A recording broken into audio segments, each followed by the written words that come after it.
उत्तराखंड में भाजपा का चुनावी चक्रव्यूह तैयार होता हुआ नजर आ रहा है। तो 11,000 बूथों पर फोकस रहेगा। तो उत्तराखंड में भाजपा का चुनावी चक्रव्यूह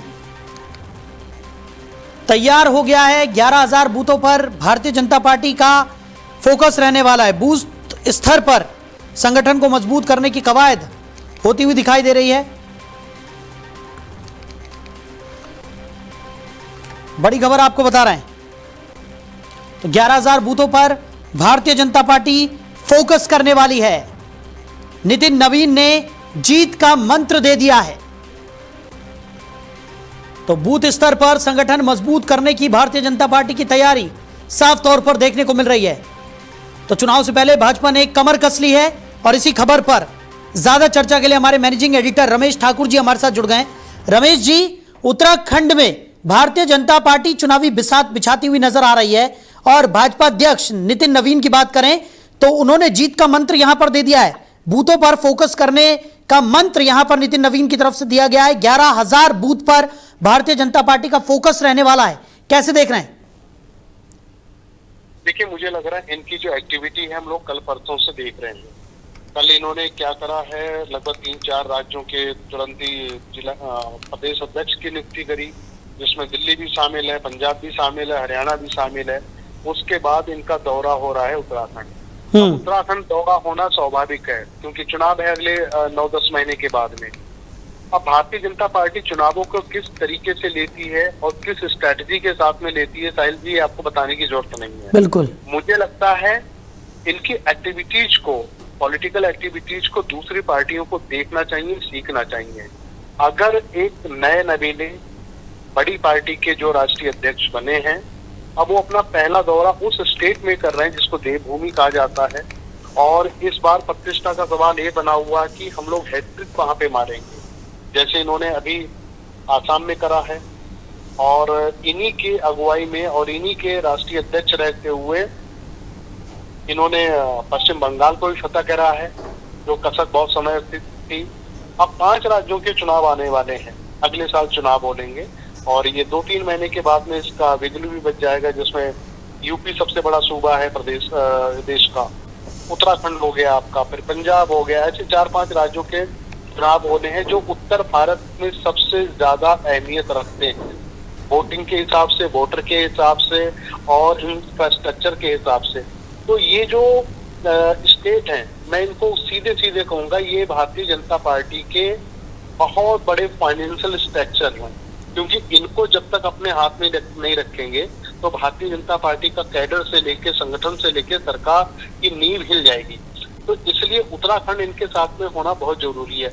अब इनका पहला दौरा, जिस तरीके से हम देख रहे हैं कि पूरा रेला इनकी गाड़ियों का लगा हुआ है, उसमें थोड़ा सा ये भी लग रहा था कि प्रधानमंत्री ने जिस तरीके से ईंधन बचाने की बात कही थी, तो वो शायद एक शौक के तौर पे सब लोगों ने, इनके बीजेपी के नेताओं ने, मंत्री संतरियों ने अपनाया, लेकिन वो असर शायद अब कम होता हुआ दिख रहा है। क्योंकि जब इनका हमने पूरा रेला देखा, 10 गाड़ियां आगे हैं, 15 गाड़ियां पीछे हैं, बीच में इनकी गाड़ियां हैं, और जिस रोड से निकलना पूरा रोड को सफा कर दिया गया है।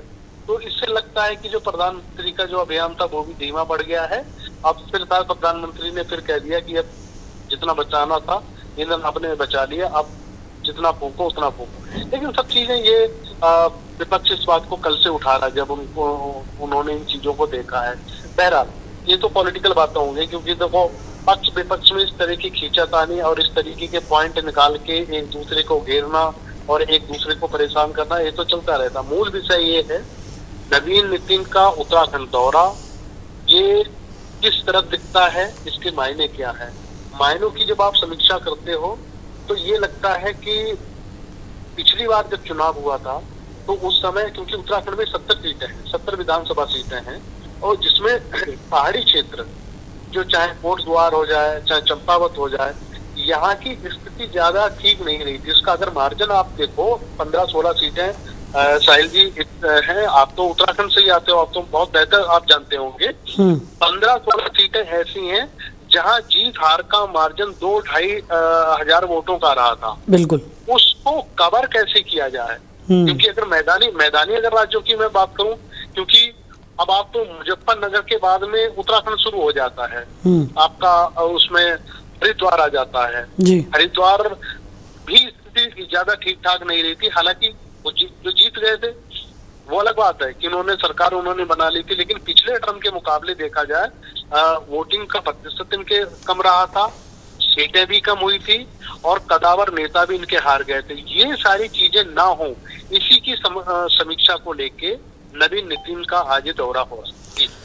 बिल्कुल। और जैसा कि ठाकुर जी आपने जिक्र किया कि कहीं ना कहीं भारतीय जनता पार्टी एक ऐसी पार्टी है कि एक चुनाव खत्म होता है तो दूसरे चुनाव पर फोकस शुरू हो जाता है, और यही बाकी विपक्षी दलों को सीखना भी चाहिए, जैसा कि आपने जिक्र किया। क्योंकि हमने देखा कि पश्चिम बंगाल में किस तरीके से जान फूंकती हुई भारतीय जनता पार्टी नजर आई थी, और पूरी पुरजोर कोशिश का ही नतीजा था कि पश्चिम बंगाल जैसे राज्य में जहां पर बहुत कम उम्मीद थी भारतीय जनता पार्टी से, वहां पर भारतीय जनता पार्टी ने बहुमत हासिल किया और एक ऐसी मजबूत पार्टी को बाहर का रास्ता दिखा दिया सत्ता से, जिस पार्टी से बहुत ज़्यादा उम्मीदें थी। उत्तराखंड की अगर हम बात करें तो उत्तराखंड में चाहे कुछ भी हो, भले ही कई सीटों पर मार्जिन बहुत कम रहा हो, लेकिन भारतीय जनता पार्टी एक मजबूत स्थिति में उत्तराखंड में मानी जाती है। अब ऐसे में उस मजबूत स्थिति को बरकरार रखना, साथ ही साथ जो मार्जिन आप जिसका जिक्र आपने किया उस मार्जिन को और बड़ा करना, यानी कि वहां पर जो कमजोर बूथ रह गए या जो कमजोर क्षेत्र रह गए वहां पर अपनी पूरी ताकत झोंक देना। और यही वजह है कि भारतीय जनता पार्टी अभी से ही पूरी कमर कसे हुए नजर आ रही है। तमाम बूथ को कैप्चर करने की कोशिश यहां पर की जा रही है, लगातार बूथ स्तर पर संगठन को मजबूत करने की कवायद है, और राष्ट्रीय अध्यक्ष जो है भारतीय जनता पार्टी के वो इस कवायद में जुट चुके हैं। देखिए साहिल जी, अभी इंटरनल एक रिपोर्ट आई है जिसको आरएसएस ने करवाया है, तो उसमें ये है कि जो सूत्रों से हमें पता चला है तो परिस्थितियां पहले जैसी इस बार भारतीय जनता पार्टी को आगामी चुनाव 2027 की नहीं दिखती हैं। उसमें कमियां क्या है, इस पे गौर फरमाने की जरूरत है। दो मुद्दे ऐसे हैं उत्तराखंड की जनता के लिए। एक तो अंकिता भंडारी वाला मामला जो है वो भी शांत नहीं पड़ा है। आपने देखा होगा पिछले साल क्या हुआ था, पूरा उत्तराखंड सड़कों पे आ गया था न्याय की मांग करने के लिए, लेकिन वो न्याय अधूरा है। वो जो आवाज उठी थी उस आवाज का जवाब उत्तराखंडी वासियों को नहीं मिल पाया है, एक मुद्दा। दूसरा मुद्दा ये है जो उत्तराखंड में बहुत समय से चलता आ रहा था, वो था भू कानून। ये कहा जा रहा था कि भू कानून किसी भी तरीके से इस पे लागू होना चाहिए। उसका नोटिफाइड जरूर कर दिया था पहली गवर्नमेंट ने, बिल्कुल जब सरकार का आखिरी टर्म रह गया था पुष्कर सिंह धामी सरकार ने, उन्होंने नोटिफाइड कर दिया था। अब ये था कि दूसरे टर्म में हम इसको लागू कर देंगे। अब ये टर्म भी पूरा खत्म होने वाला है, नहीं है, क्योंकि अगर आप इस समय आप जाके देखो उत्तराखंड में उत्तराखंड वासियों से ज्यादा आपको दूसरे राज्यों के लोग वहां पे दिखाई देंगे। हाँ, ये जरूर हुआ है कि इन्होंने लिव इन रिलेशन जो कानून है उसको इन्होंने बनाया है, यूसीसी का भी कानून इन्होंने लागू करा है, और दाएं बाएं करके एनआरसी को भी इन्होंने लागू करने की कोशिश की है। लेकिन मुझे लगता है इन सब में अभी केंद्र का साथ नहीं मिला है, क्योंकि ये ऐसे मुद्दे हैं जब तक केंद्र कोऑपरेट नहीं करेगा और केंद्र से ये कोलैबोरेट नहीं करेंगे तो ये कानून मुकम्मल तरीके से वहां पे इम्प्लीमेंट नहीं किए जा सकते हैं। ये मुद्दे हो गए। इन मुद्दों को लेके मुझे लगता है उत्तराखंड वासी अपने से एनालिसिस कर रहे हैं इस बात को लेके कि जिन मुद्दों के लिए, जिन बातों के लिए हमने भारतीय जनता पार्टी को हुकूमत दी, एक बार दी, दोबारा दी और दोबारा से हम किस रूप में दें, तो इन्हीं सब चीजों को लेके भारतीय जनता पार्टी ने, मोदी शाह की पूरी टीम ने नवीन नितिन के सर पे डाल दिया है कि आप पहला दौरा करो जाके, अब आप देख के आओ, ग्राउंड पे आप रिपोर्ट लो, प्रदेश अध्यक्ष से मिलो जाके, कैडर से मिलो जाके और आरएसएस के लोगों से मिलो जाके और पूरी यथास्थिति से हमें वाकिफ कराओ। बिल्कुल। और ये स्वाभाविक सा भी नजर आ रहा था रमेश जी, क्योंकि हमने पहले भी चर्चा की, जब नितिन नवीन जैसी शख्सियत को भारतीय जनता पार्टी का एक राष्ट्रीय अध्यक्ष घोषित किया जाता है, और उसके बाद जब हम चर्चा कर रहे थे तो हमने पहले ही इस बारे में चर्चा कर ली थी कि कहीं ना कहीं जो अब आने वाले चुनाव हैं, चाहे वो पश्चिम बंगाल का चुनाव हो या उत्तराखंड का चुनाव या उत्तर प्रदेश, क्योंकि 2027 में उत्तर प्रदेश और उत्तराखंड दो ऐसे राज्य हैं जहां पर बेहद कड़ा मुकाबला रहने वाला है और बहुत ही रोमांचक चुनाव देखने को मिलता है। ऐसे में नितिन नवीन से तो पहले से ही ये अपेक्षा की जा रही थी कि वो इन चुनावों में अपनी पूरी ताकत यहाँ पर झोंक देंगे और उनके ऊपर एक बड़ी जिम्मेदारी का प्रभाव रहेगा। देखिए साहिल जी, एक विधायक को, सामान्य से विधायक को विधायकी छुड़वा के, और आप जब ये कहते हो कि विश्व की सबसे बड़ी पार्टी है, उस विश्व की सबसे बड़ी पार्टी की आप कमान दे देते हो। अब इसमें 2-3 पहलू सामने आ जाते हैं कि पहला तो ये है कि आपके यहाँ एक लंबी लीडरशिप है, जो उच्च स्तरीय नेताओं की लीडरशिप है, जिनमें अगर मैं नाम लूं, अभी बिहार से ही आते हैं, बिहार से क्या कदाबिर नेता नहीं है रविशंकर प्रसाद। इस तरीके के बड़े बड़े नेताओं को जब आप नकारते हो और एक विधायक को आप सरमोर पे कर देते हो, तो नीचे वाला जो कैडर है ना, वो कहीं ना कहीं अपने आप में सोचता है कि हमने भारतीय जनता पार्टी में रह के पाया क्या। अब अभी आपने कहा कि बहुत बड़ा राज्य और अनएक्सपेक्टेड सरकार वहां पे बनाई, और इन्होंने सोचा भी नहीं था। पश्चिम बंगाल की मैं बात कर रहा हूँ, वहां पे श्यामा प्रसाद मुखर्जी अपने जीवन काल से लेके और अंत तक यही सपना देखते रहे कि मैं अपनी हुकूमत यहाँ पे देखूं, नहीं देख पाए, और बड़ी मुश्किलात के साथ में वो समय मुकर्रर हुआ है 2026 का जी। इस समय उनकी सरकार वहां बन जाती है, लेकिन हुआ क्या, जिसको सीएम बनाया गया वो भारतीय जनता पार्टी के कैडर का नहीं है, वो टीएमसी के कैडर से, टीएमसी की पाठशाला से निकले हुए शुभेंदु अधिकारी को दे दिया। क्या ये टीस भारतीय जनता पार्टी के खाटी के नेताओं के अंदर नहीं रहेगी? बिल्कुल रहेगी। तो इन सब चीजों को मैनेज करने के लिए, काउंटर अटैक करने के लिए, और जो डेंट लगा हुआ उसको पूरा करने के लिए भारतीय जनता पार्टी आगे बढ़ रही है। और चूंकि मूल विषय ये है जिसका आपने जिक्र करा कि ये चुनाव बहुत ही रोमांचक होने वाला है, 100% इस बार का चुनाव बहुत रोमांचक होने वाला है।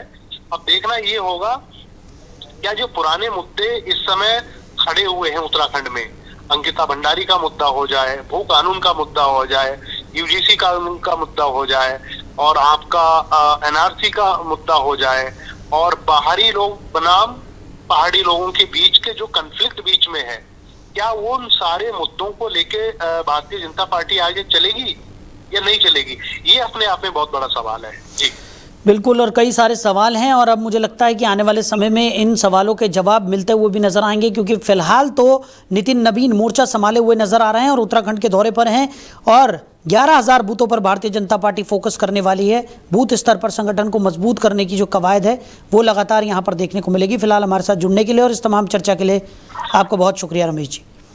तो उत्तराखंड में भाजपा ने पुरजोर तैयारियां यहां पर कर दी हैं। पूरी तरह से भारतीय जनता पार्टी का फोकस अब आने वाले विधानसभा चुनाव पर है, और इस कड़ी में जो सबसे बड़ी जिम्मेदारी यहां पर सौंपी गई है, जो चुनावी चक्रव्यूह तैयार किया जा रहा है, वो किया जा रहा है नितिन नवीन के द्वारा।